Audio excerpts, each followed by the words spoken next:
I am a robot. So earlier I had a question come to my mind, and I was wondering, if I stay committed to writing content for the blog for the next 5 years, will you stay committed to reading them, growing and learning alongside me for the next 5 years? Why I had that thought is because I think that there could be compound interest gains made by both you and me from staying committed to each other. So for those of you who don't know what compound interest is, let me try explain. So compound interest is interest you make on interest when you invest time or money into something. So you might know Warren Buffett, super rich dude.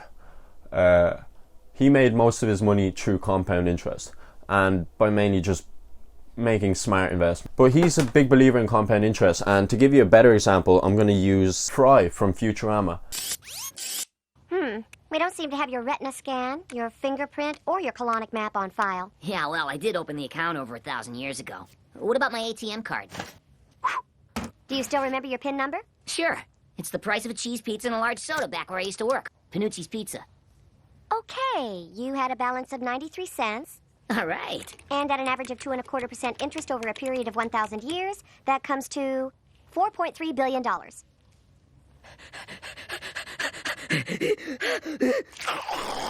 So what I'm trying to say is compound interest works as long as you stay committed. And that's why I'm willing to stay committed to writing blog issues as long as you'll stay committed to reading them. I'm semi, I stay automatic. Money add then multiply, I call it mathematics. The thing is, if you switch your commitments to something else, like let's say for example Warren Buffett wanted to suddenly become an astronaut. No, not an astronaut, he actually has the money to do that. Let's actually say Warren Buffett wants to become a professional basketball player, and all that time and money that he invested into investing and that whole industry, it won't be useful in the basketball industry. Of course, he could probably buy his own basketball team and sign himself up to the team. What I'm trying to say is, it would be hard for him to start from scratch in the basketball league. So to hammer that down, let's try get a hammer. This usually works, hang on.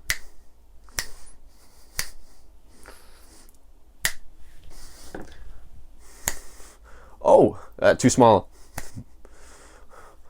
What's that? Oddly shaped hammer. Anyway, not a hammer.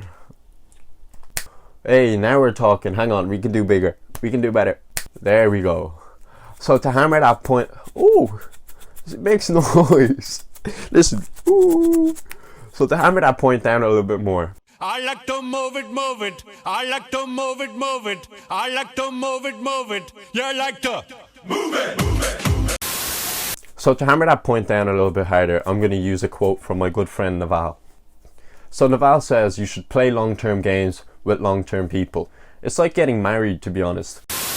When you get married, you benefit from compounding interest in a way that you have children, your relationship gets better or worse, and it's a form of compound interest.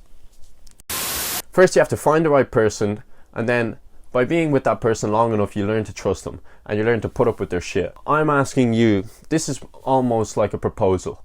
So, are you willing to get married to me? Compound interest gains.